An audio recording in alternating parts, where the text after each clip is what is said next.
The numbers are daunting and scary. Almost half of Hawaii barely gets by. Rent outpaces wages, and the severe shortage of affordable housing drives many people to leave Hawaii for the mainland. But others stay, and some return home drawn by family, culture, and the Aloha spirit. Join the discussion as we ask, does Hawaii have the will and the resiliency to build a better future? Tonight's live broadcast and live stream of What's It Going to Take on Insights on PBS Hawaii start now. Aloha and welcome to Insights on PBS Hawaii. I'm Daryl Huff. What's it going to take for Hawaii to build a better future? Is it government? Is it the private sector, nonprofits, the community at large, or all of the above? Despite economic issues like low wages and limited affordable housing, Hawaii's people are generous, and we bounce back from adversity like devastating floods and lava flows that have wiped out entire communities. The Hawaii Community Foundation's Change Framework provides compelling and even disturbing data about what has to be fixed. But it's Hawaii's people and their stories, including those here tonight, who provide hope. We look forward to your participation in tonight's show. You can email, call, or tweet your questions, and you'll find a live stream of this program at pbshawaii.org and the PBS Hawaii Facebook page. Now to our guests.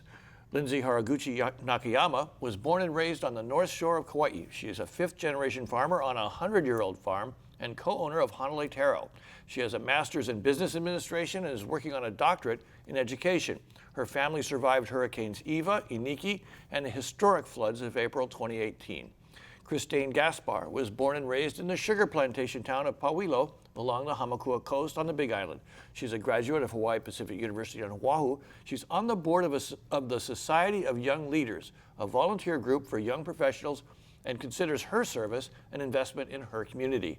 Nani Medeiros is the executive director of Home Aid Hawaii, a nonprofit looking to build permanent tiny homes for chronically homeless people. She grew up in Kaimuki and Mililani on Oahu and graduated from Iolani School.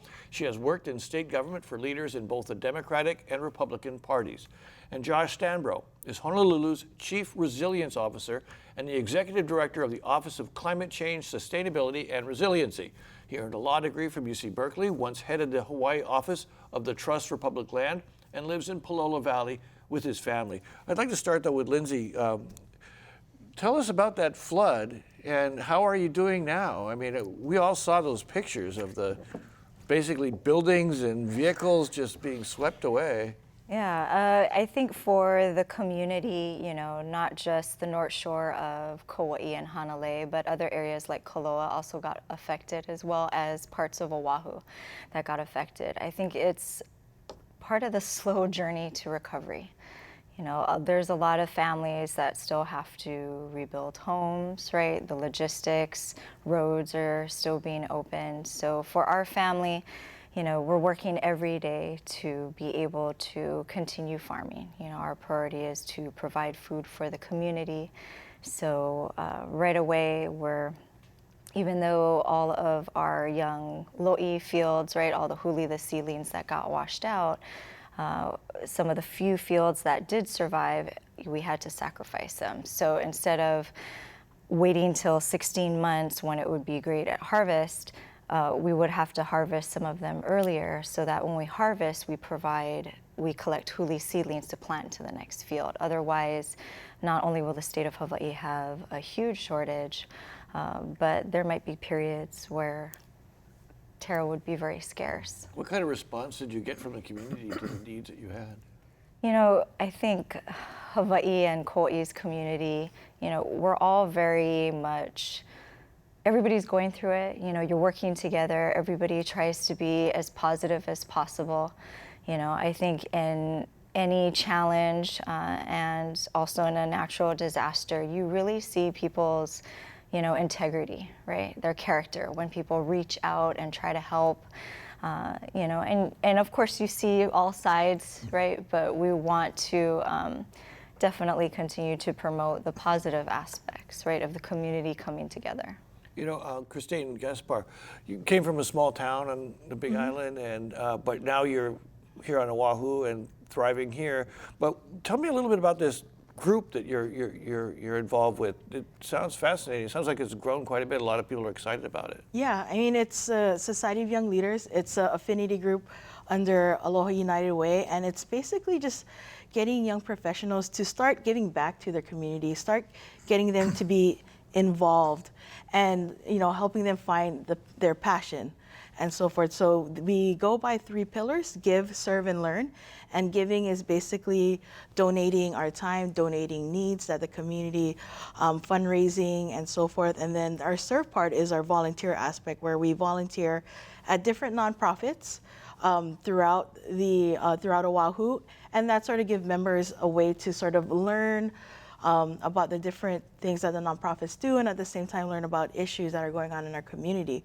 And it's just, once again, a way for young professionals and showing them how easy it is to give back to our community, and that hopefully as they move along in their career and have families and so forth, that they continue to give back in their community and pass it along to their family, and also bring in their friends, bring in their co-workers, and get their family involved. What I thought was interesting about the description you were giving me before was the way that you might be an accountant and you're going to be standing next to an artist, and maybe standing next to a person in the military or something like Yes. that. You brought together, it's a good way of networking. Exactly. You're collaborating and you're networking with people from different industries. I mean, I'm in marketing, so for the most part, a lot of my networking is within the marketing industry. But what are the chances of me being able to network with someone who's a CPA, who's an artist, who's in finance and so forth, and all of us collaborating, talking about these issues, and also giving back to our community because we're packing food for the food bank, going to Aloha and learning about the culture behind it and learning what it gives back to the community. So it's just everything. And a lot of these nonprofits that we choose are very, it's what our members are interested in. They love dogs, so we'll go volunteer at the Humane Society or Hawaii Fido just to play with dogs. Let me ask, Nani Medeiros, tell us about your group and how it came together and what you're doing. So our group is a 501c3 nonprofit called Home Aid Hawaii, and we were created towards the end of 2015 by Oahu's developers and builders and friends of the building industry. The industry members got together, decided that they wanted to do something on their own to give back to the communities that were being so good to them, specifically addressing homelessness. We're 100% privately funded by building industry and building industry friends. We help homeless service providers with any kind of construction need that they might have, whether it is a simple architectural assessment or a full remodel or brand new construction. If it's a facility that will either provide housing or services to people experiencing homelessness or at risk of homelessness, they can apply to Home Aid Hawaii for assistance. If our board approves it, we then work with the building industry to secure pro bono donations on that project or deeply discounted donations on that project to bring down the cost of construction for the homeless service provider and let them direct their resources towards operations and serving more clients. So have you finished projects, or what stage are you at in the actual work? We launched the housing program in 2016, and we have completed 8 housing projects. And between our housing projects and our other program is called Outreach, and Outreach is basically where we can do anything related to homelessness that's not housing, so that's where we get to be really creative. Between the 2 programs, we have given back to the community over $500,000 in pro bono services. Josh Steinberg, the Resiliency Officer. What does resiliency mean to you? I mean, there's so many buzzwords associated with this: resiliency, sustainability, and so on. When you talk about resiliency, what are we talking about in this community? Well, so the way we describe resilience is the ability to survive, adapt, and thrive no matter what shocks and stresses come our way. And that's a little bit wonky, maybe. I mean, you can think about resiliency as just grit and not giving up. I mean, you think about what kids succeed in the way through school. It may not be the smartest kid. It may not be the one that comes from the wealthiest family. It's usually the kid that just finds a way, picks themselves up when they fall, and find ways to succeed and just work hard and stay at it. And I think that's... How does that translate into a government context, though?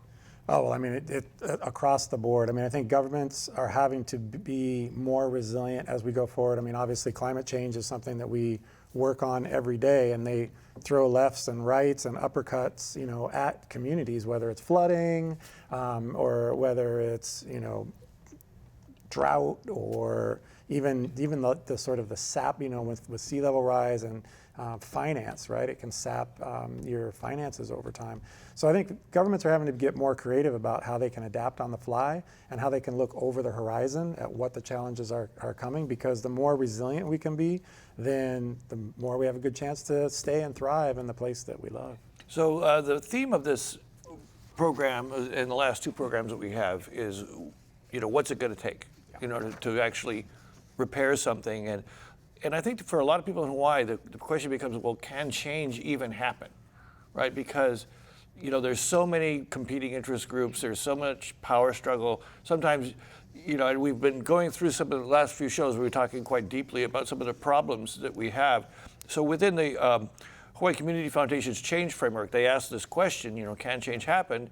And what the quote they come up with is the pragmatic need to care for each other and the larger environment has roots in the Aloha spirit and Native Hawaiian ways and values. Let me ask Christine Gaspar, when you hear something like that about the Native Hawaiian, the basic native needs and values, when you work for all these nonprofits and you work together with other young people, do you see those values expressed, and how would you explain the way these values are being expressed? Yeah, I think because we come from so many different backgrounds and industries, we go to these different nonprofits, but we know what our mission is. Our goal is to make this nonprofit, take care of their needs, and that's why we're there.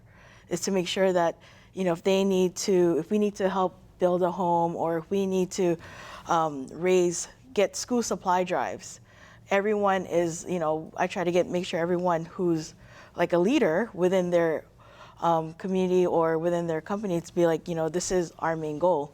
Like, we want to raise school supply drives. Like, the goal is to give 1,000 backpacks to students in need. So let's focus on this, as our goal. So it's like, I think it's a lot of collaborating, talking, discussing, at the same time making sure that everyone is clear on why we're here and why we're volunteering and why we're giving back. It's not to, promote ourselves and our own agenda. It's to make sure that what we're doing is to give back to the community and to make sure that we're actually helping this nonprofit to do what it can in the community. Lindsay, when you hear that kind of question, and you've been at the same place, several generations in the same place, you're facing this challenge of climate change, probably more severely than most of us. Do you have confidence in the ability of the society and government and community to change and adapt to a challenge like what you're facing? Yeah, I think for our generational family farm, we're very hopeful. Working with different organizations, different government agencies, and farming in an area for over 6 generations, it really, we have to be able to work together to be able to move forward as a community. So we are starting, the rebuilding journey, right? But we have to be hopeful and we have to work together. So for our family, perseverance is our family motto. Have there ever been times in this history, we talked about Hurricane Eva, Hurricane Iniki, when you just said, this is just too hard? There are times when, we all face challenges, right? And there are times when I think, wow, I feel like I'm banging my head on the wall, or, but there are things that we can't control, like disasters and things.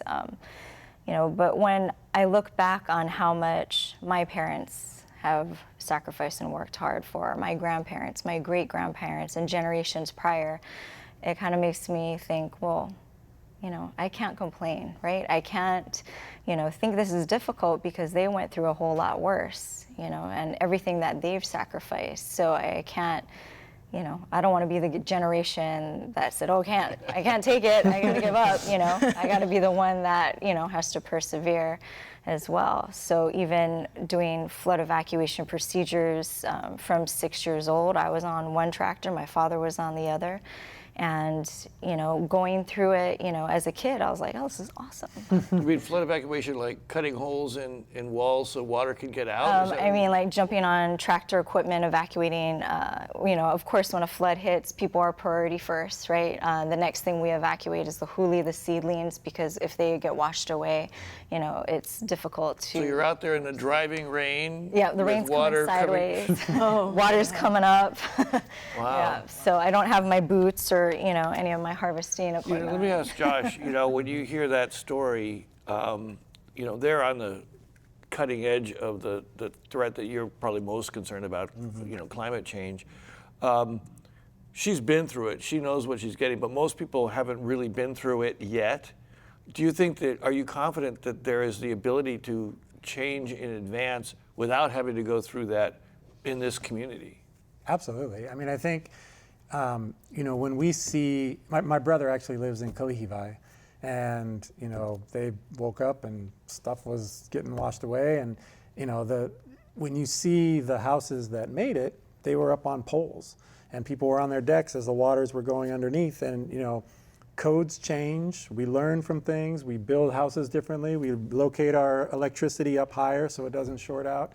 And as long as we take those lessons and we apply them to our neighbors and we apply them to the next ahupua'a and we apply them to the next island, we can do better. And we do. I just was on the Big Island today, and you look at Hilo, went through a tsunami one time, rebuilt the town, got another tsunami, and they said, you know what, let's take a break. Let's move the city up around the side and turn those into ball fields. And when Hurricane Lane came and flooded that whole area, it just watered the soccer fields, right? And so we can learn and we can apply that knowledge. Do we have the political will to do it? Do we have the foresight or the willingness to invest in doing it?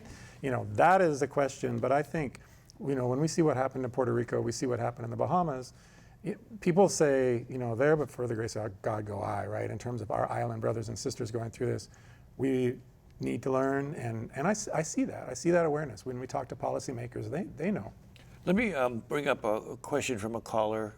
Caller is concerned that our state is not doing enough to help our residents here, especially when these issues occur. What do the panelists think? This brings me just into some of the more specific things we've been talking about before. The linchpin issue that a lot of the experts and the CEOs bring up is housing. And that brings us to the point of like urgency. And we have a couple of sound bites, call them sound bites, interview segments from people, you know, high-level experts in the community who are talking about these different things. And the first one I'd like to have people hear from is Micah Kane, who is the head of the Hawaii Community Foundation. And during the What's It Gonna Take program, where they had all the CEOs together, he talked a lot about the sort of the size of the issue. And I don't know if we could get to that right away, but so here is what Micah Kane had to say about that. We have to deal with this issue like we would a hurricane, that we have 65,000 people that are displaced. So he's talking about the 65,000 units of housing that need to be built, something like now. Nani Medeiros, in your connection with the building industry, what kind of talk is there about the desperate need for affordable housing? There's definitely a strong desire on the part of builders and developers to build the homes. I think the challenge is, in part to what Josh said earlier about political will. There are certain regulations, regulatory processes that are well-intentioned and put in place for good reasons, but nevertheless either prevent development or add to the cost so much that they become unaffordable. And so I think that if some of those things were addressed, we could see a lot more inventory a lot faster. To Micah's specific comment, treat it like a natural disaster hurricane response.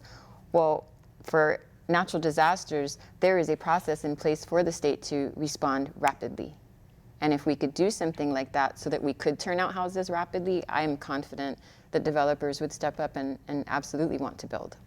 Josh, you know, one of the things that you just mentioned was, we may have to move the town back, right? And there's debates all the time about the cost of building housing that's resilient to the natural world. I mean, everybody's got air conditioning now and so on. I mean, can you build tons of houses and then also be ready for a natural disaster? I mean, I think you can. So, I mean, there's a couple ways to get housing. One is build more, which we need to do. But then there's also, you know, in the resilience strategy that we developed, we went out and talked to, you know, every single neighborhood board on the island and got a bunch of input around, like, what are the things that we can do as an island community to make us more resilient. We have 44 things in the Oahu Resilience Strategy. The first ones are not about, you know, hurricane preparedness and whatnot. They're about housing. And, you know, the number one is, you know, can we get the vacation rental market controlled, because that beast was taking up a lot of housing. And, you know, we saw the city council respond and Mayor Caldwell respond and try to address that. And I think you're starting to see a loosening on some of those units that were being taken up for stuff that wasn't benefiting, you know, our residents, local residents on the ground. Some of those units are freeing up. Same with, you know, there was an idea floated with the state of the city around a vacancy fee. We've got a lot of empty units that are being there for speculation or being built for folks that don't even live here.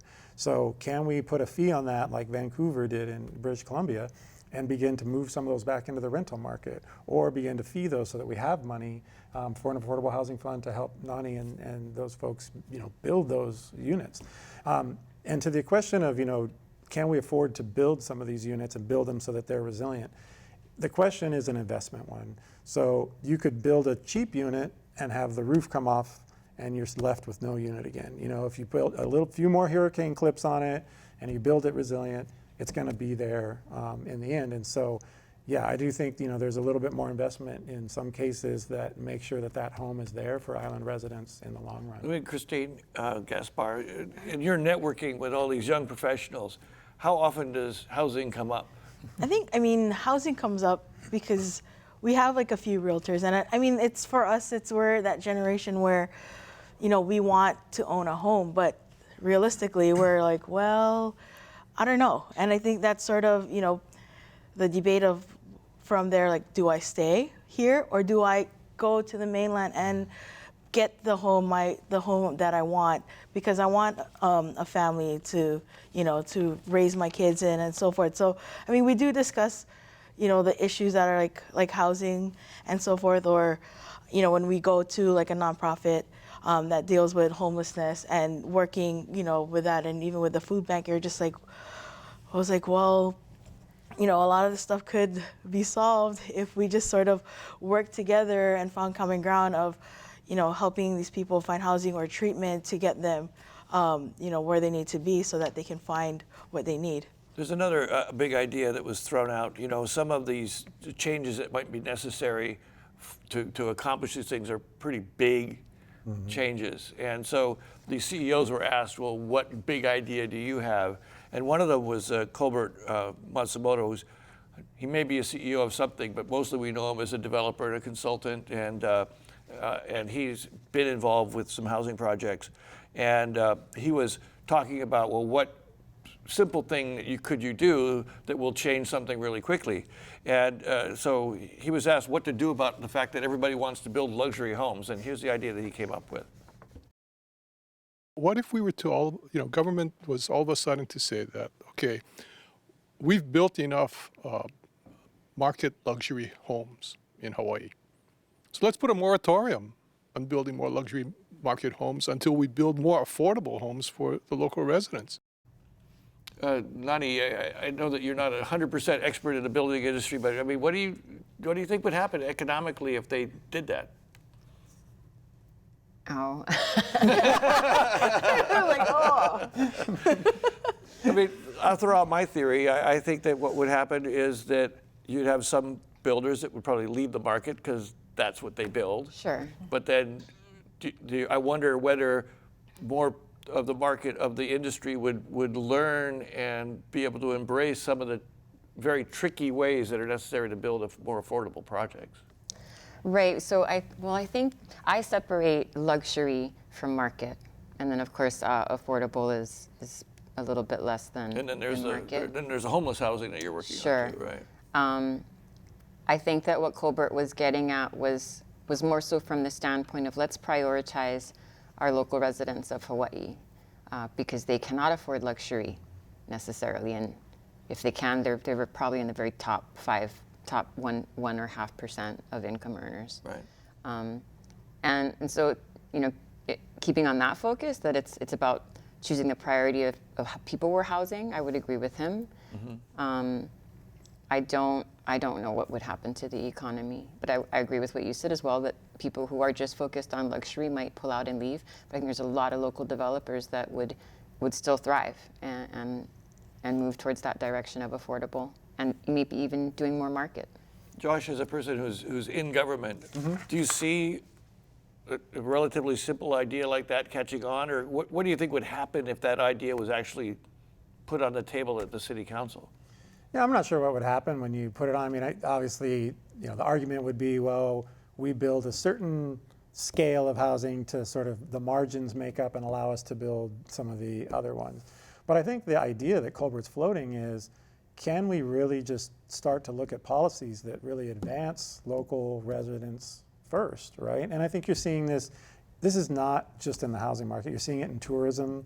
You're seeing folks begin to question, like, is this working for me? I mean, I can't even go to the places that I used to be able to go to get away from everybody and, connect with the place that I know and love. I mean, we all sacrifice, we pay more in cost of living, we get paid less on the ground to be in Hawaii. And the reason you're here is because, you're connected to place, you love the story of the place, you love the beaches, you love the outdoors.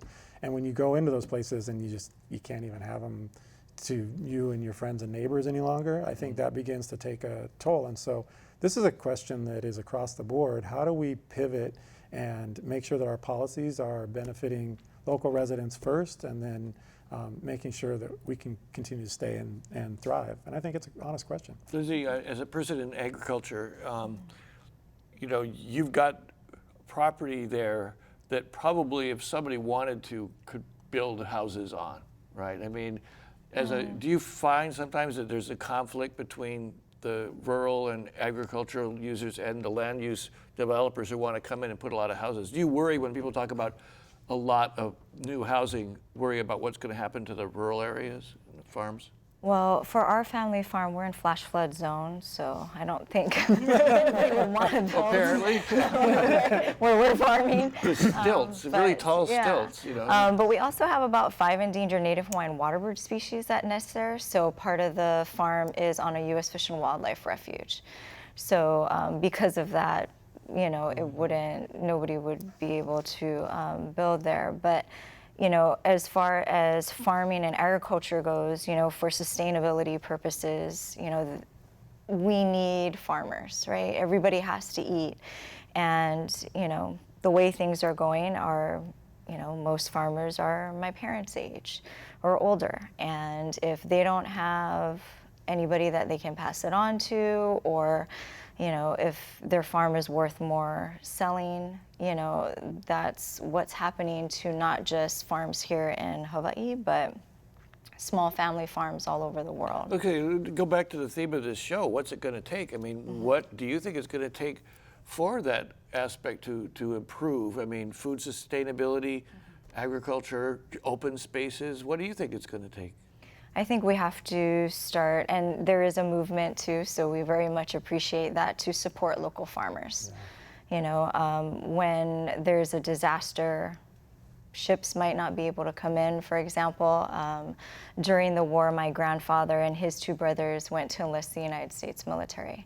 When my grandfather went to enlist, he's a shy, humble guy. They asked him, "What is your occupation?" And he said, "Oh, I'm just a farmer."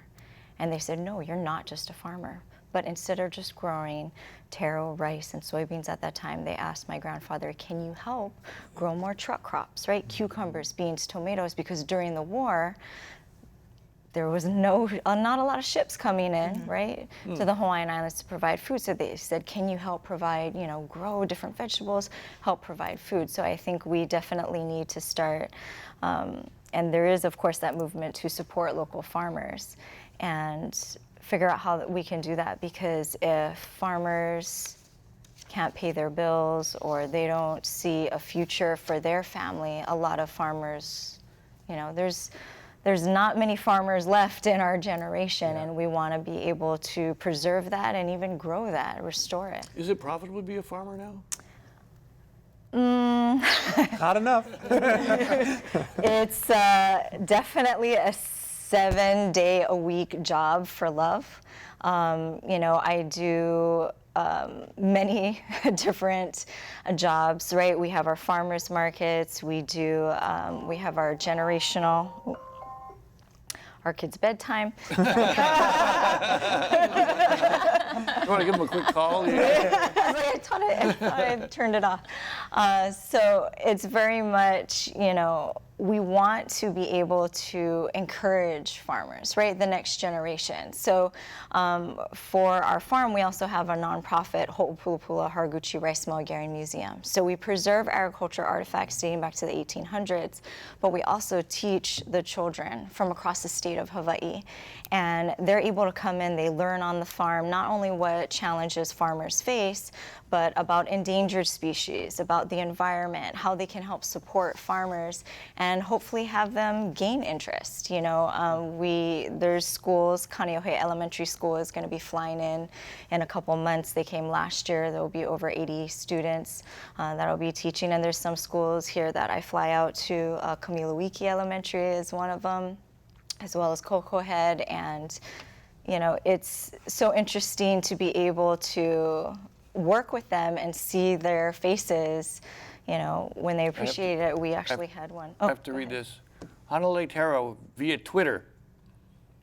Doing good, Mom. We love you. Perseverance. I was like, perfect, like It perfect came in on your timing. watch. Perfect timing. This is a really important point, though. I mean, I think I didn't grow up in Hawaii. I grew up on an apple farm in Northern California. But there's a rural sort of can-do spirit that when I came out, my grandma lived in Kona when we were kids, and when I came out to Hawaii to visit her, there's something, you're from sort of north of Hilo in the Hamaku area, and I think there's something about like making things work from a rural farmer sort of perspective that is actually kind of woven into the fabric of Hawaii, and it's woven in the fabric of island cultures all over, where a little bit of duct tape and baling wire, we can fix it. We can make it work in a pinch, and it's that kind of can-do attitude and resilience that you get from oftentimes rural upbringing and rural values that I think Hawaii still has in spades. Even though Honolulu's a big city, but the values that undergird the entire state, I think, are around independence and trying to make do where you can and fix things and move forward. And I think that's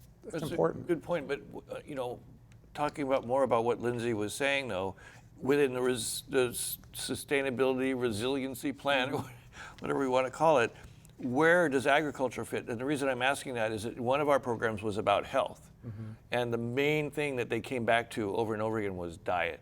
Yep. And having healthy food available. Is that part of the plan? Is that what you guys are trying to work to? Because that's been kind of a flop, frankly, in terms of what agriculture in the state's been able to provide in this state. Yeah, so we haven't moved forward, I don't think, as much as anybody wanted to on local food, but there's a great new study that came out. Ma'o Farm here on the west side, they actually did a partnership with the School of Medicine, and they found that the folks that are working on the farm, that are eating sort of a healthy diet off the farm, their sort of exposure and health and their gut biome and all the stuff that are the indicators of are you going to be sick or are you going to cost money down the road, all got better. So you see, like, it actually works. So for folks, and we always encourage people at the end of our community meetings, people are like, what can I do about climate change and resilience? One of the things we say is get a subscription to a local farm.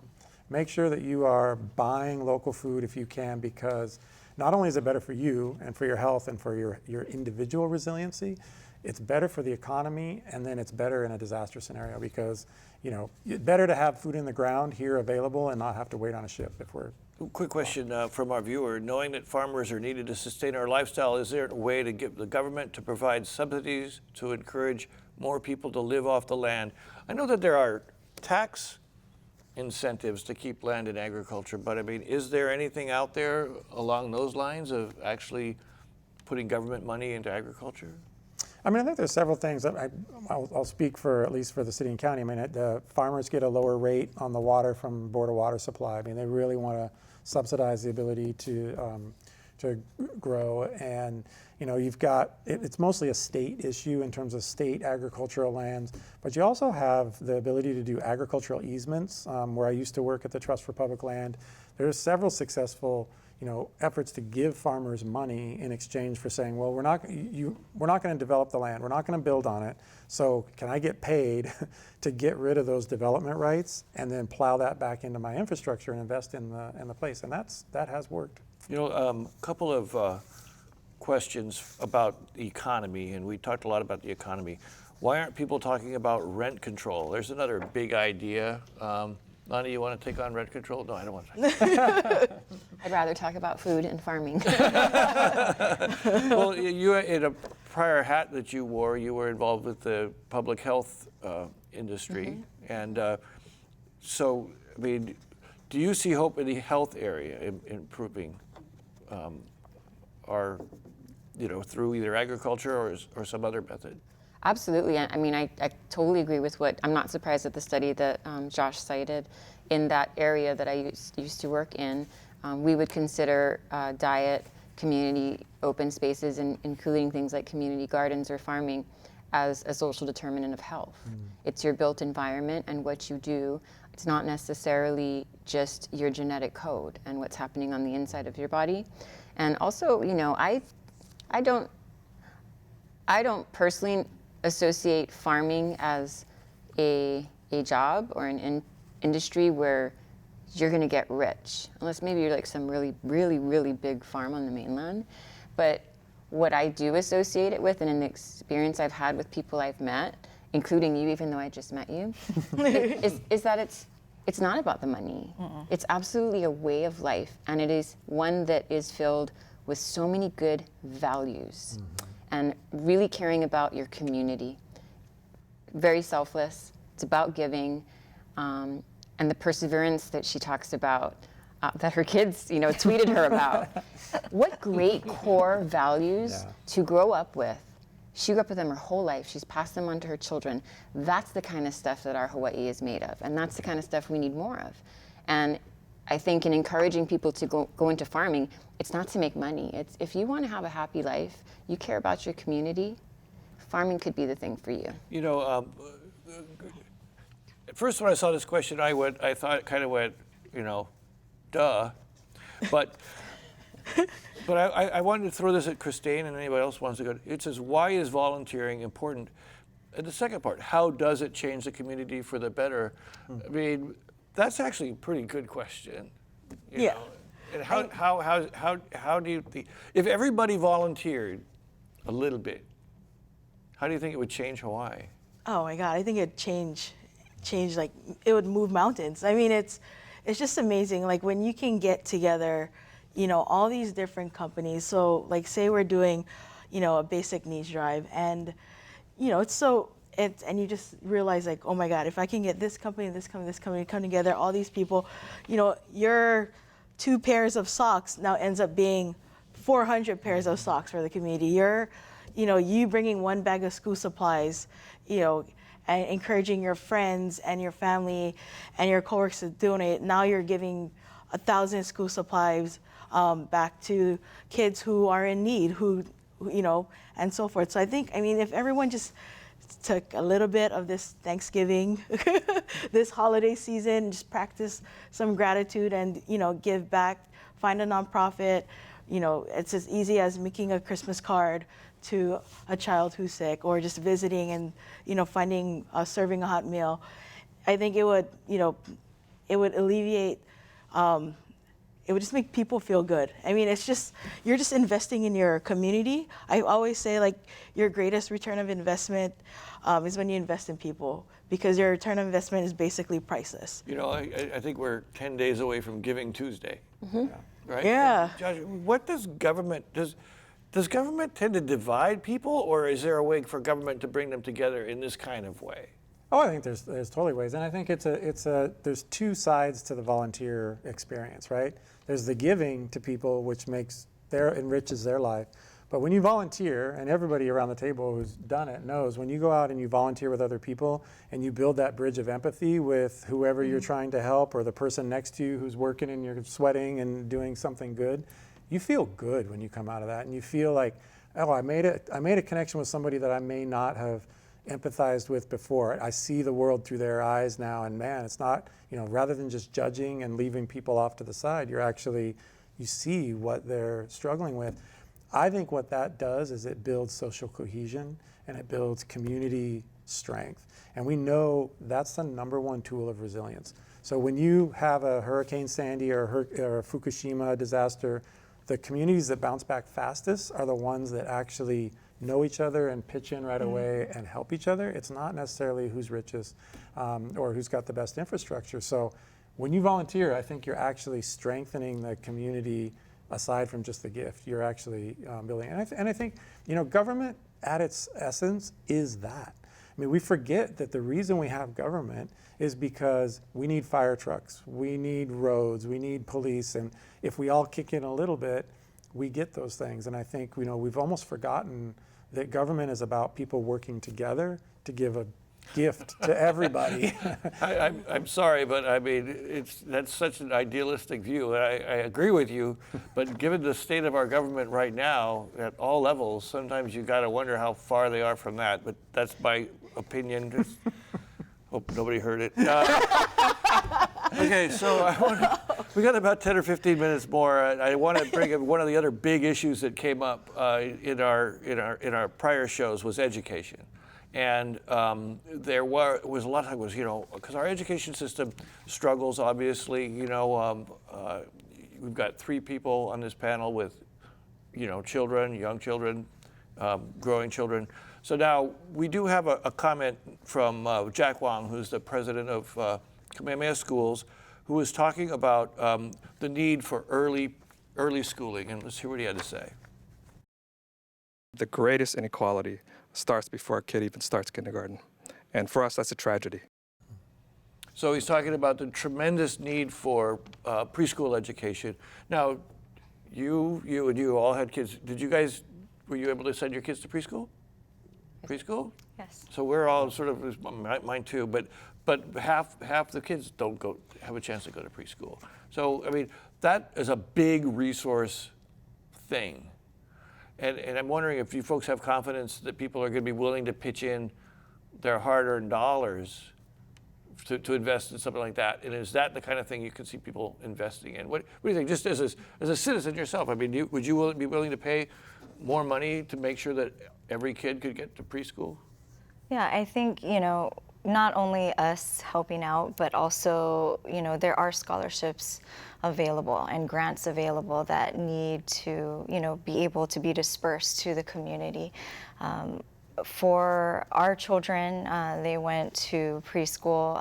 My mother is a teacher, actually from Oahu, and married my father, the farmer, and that's why we have the marriage of agriculture and farming, and that's, those are important aspects. Yeah. Education and farming. And, for us, and also serving as a vice president on a school board of Kauai Christian Academy, Lawaiʻa Kanaka, it is important that there is a need for preschool. We started off with 1 preschool class, it grew to 2, and there was a wait list for a 3rd. There are people that are interested, and, there's some areas that have a shortage of preschools, and then there's also, families that need funding, so they do have patch programs, programs with Kamehameha Schools as well. But I think it's important for it to be available, right? And there's also, I remember working with different Head Start programs that would come and learn on the farm, But so what about other people in the panel? I mean, do you think, Josh, that there's a will in government to step up and step into a problem like that? I don't know if it's around the corner or not, but when you look at the actual numbers, investing a little bit in preschool pays off a ton in terms of the productivity of citizens and getting people away from crime and all the costs that come along with that, and incarceration and everything. So, I think if we look at, again, this returning to this lens of what's best for the residents of Hawaii and where do we invest a little bit to get a lot of return, this is one of those areas where we absolutely should. We absolutely should be, giving people the best start in life that they can, because we leave so much opportunity on the table if you don't give kids that start. And then we pay so much in terms of the opportunity costs from society. So when you're a taxpayer, it may cost a little bit more. I'd be happy to pay a little bit more knowing that my taxes are not going to be a lot higher later because of the negative consequences of not making that investment. Let me throw this out now we were talking about volunteering, and I know, Christine, your organization also emphasizes monetary donations as well. Mm-hmm. And so if we look at, Hawaii's level of charitable giving, I believe we have a graphic to display this. So every year in Hawaii, $625 million is given to charities. 2.8 of our household income goes to charity. 30% of that money does leave Hawaii to national charities. How are we doing there? I mean, you were with Hawaii Community Foundation. Mm-hmm. You were with Aloha United Way before. I mean, could Hawaii? We could always give more, but are Hawaii people generous when it comes to monetary donations? Christine, what do you know about that? Yeah, I think we are. Especially for like the Society of Young Leaders, they have limited income. They're starting their careers. They want to buy houses. Yeah, they want to buy houses. They want to travel. They want to do all these things. But at the same time, our budget's like this. But they find a way. They're willing to donate because they know that they realize when I'm donating, I'm making an investment where it matters to them. One of the things where our impact area is education, because we realize that because of education, it is where we are today in our career, because people invested in our education and put time into us. We want to do the same by investing in other people, in the next generation, in their education, so that they can also have the same opportunity as we do. So a lot of our things we do are very education related. But I think we're very generous. I mean, Hawaii is very generous. Hopefully that 30% decreases, so it stays, majority of it stays in Hawaii, like how we do, with buy local, let's have donation dollars stay as local as possible. Nani, your organization involves the donation of time and talent and equipment, but also that costs money, so people mm-hmm. are contributing. And they can also give cash donations to Homemade, and really? They do. Mm-hmm. The members of your organization, mm-hmm. do you guys, are you open to getting donations from other people? I imagine Absolutely. You would be. Yes, we accept donations online. I mean, anybody can. We're still 100% in the 4 years we've been in existence, 100% privately funded. Has it caught on? I mean, are you getting more participation from the industry as you move along? So every year. Mm-hmm. What would you say about the willingness of people in the business community to give up some of their profit in order to support this kind of thing? They're incredibly generous, and what we have found is our model also, whether it's, so we give the people who want to work on the building projects and donate their materials or services, we're giving them a very easy way to help. And because it's something they already know how to do. It's in their sweet spot. Exactly. Yeah. And the response has been so incredible and positive that the cash donors every year keep stepping up, and those donations keep getting bigger and bigger because they're seeing the success in the program model itself. So what's the pitch? How does it work? How do you approach somebody? What do you tell them that gets them to sign a check or devote some of their people? Well, in addition to the introduction I gave at the beginning for what Homemade Hawaii is, I would share that we've completed 8 housing projects. We've donated over $500,000 in 4 years back into our community. And for every dollar that is donated to Homemade Hawaii, we give back to the community almost $3 in pro bono services. So it's a great investment, it's direct, it's easy, and we move very quickly. Because we're 100% privately funded, because we work with nonprofits, we can complete a project very quickly. You know, we're not having to wait. We don't have to do bids, where there's no procurement. There's just a nonprofit coming to us asking for help, and we put together the builder team and execute. You know, Josh, I always hear about getting government out of the way. And I know you've become the defender of government here, but I mean, there it is again. I mean, is part of resilience reducing government? You know, I think if there's things that are obsolete, absolutely.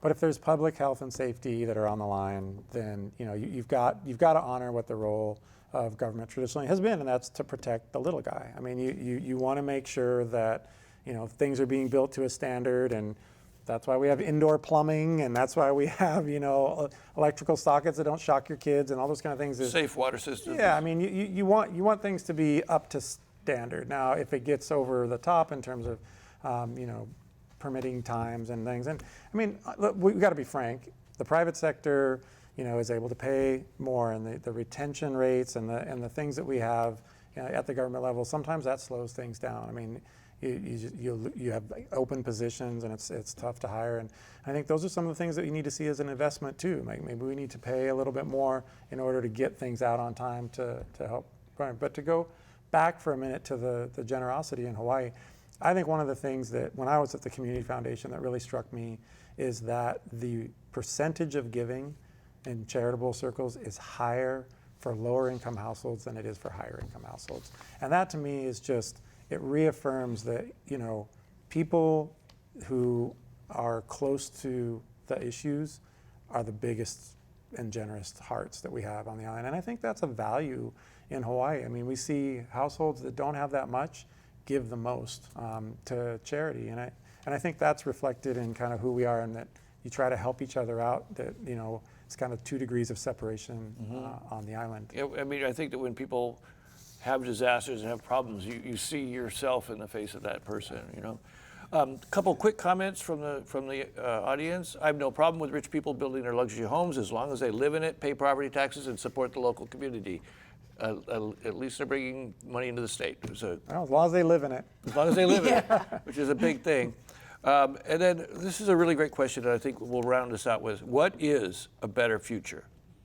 Remembering the question that we asked at the beginning, you know, what's it going to take to build a better future, and do we have the resiliency to do it? What do you think? You've been through a lot. Do you feel like confident about our future? Yes. Well, I think, you know, Hawaii people, it's not just your ohana, your family. You're looking at the Hawaii community is your extended ohana, your family. So I think when the community comes together and we work together, and, you know, being on an isolated island chain in the middle of the Pacific Ocean, you know, when a disaster happens, we pull together, you know. So I can say for a fact that I know Hawaii people are resilient, right? They have the resiliency to move forward, to make Hawaii, you know, even better. Nani, you've worked for a couple of do-gooder organizations. What makes you confident about the future? I don't know that I'm confident about the future, but I am confident that there are a lot of people in Hawaii who share my commitment, everyone's commitment around the tables, and a lot of the thoughts that have been shared. I'm confident in that. I think that, and I think the statistics from the change work demonstrate that there's so much hardship happening. People are just stuck in the day-to-day, that cycle, their little world. And as she just said, we need to remember that there's a bigger community beyond ourselves, that we also have a responsibility to, that we should have a responsibility to. That's how we were raised. Let me ask Christine, with your network of volunteers, what do you find is the best way for people to get out of this circle of despair that they might be in?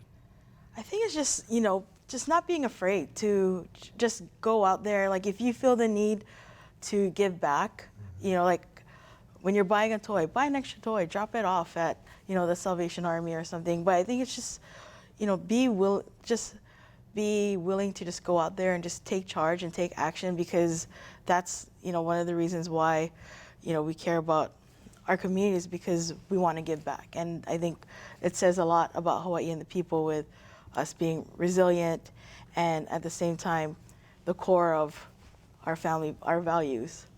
Josh, you've got about 30 more seconds. You know, islands are amazing, and I think, you know, we talked about standing on the shoulders of ancestors and generations before us, and I think, you know, the values that shape this island, I mean, imagine the resilience and the ingenuity to get here 1,000 years ago, right? I think we still carry that in us. I mean, I think islands are engines for innovation, and I think the challenge for us is, as we move forward in this future with climate change and economic polarity and everything, is just making sure that we don't leave people behind.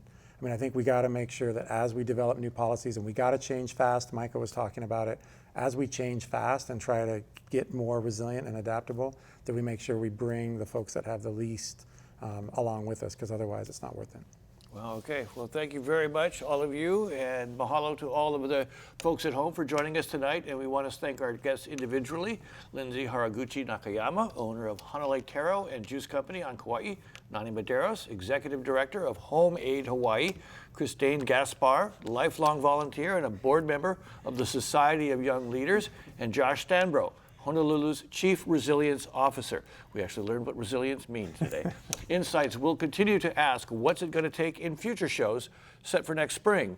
We are off next week for the Thanksgiving holiday, but we'll return on Thursday, December 5th for a discussion on assisted community treatment, a law which allows for court-ordered treatment for some homeless people. We hope you join us then. I'm Daryl Huff for Insights on PBS Hawaii. Ahui ho.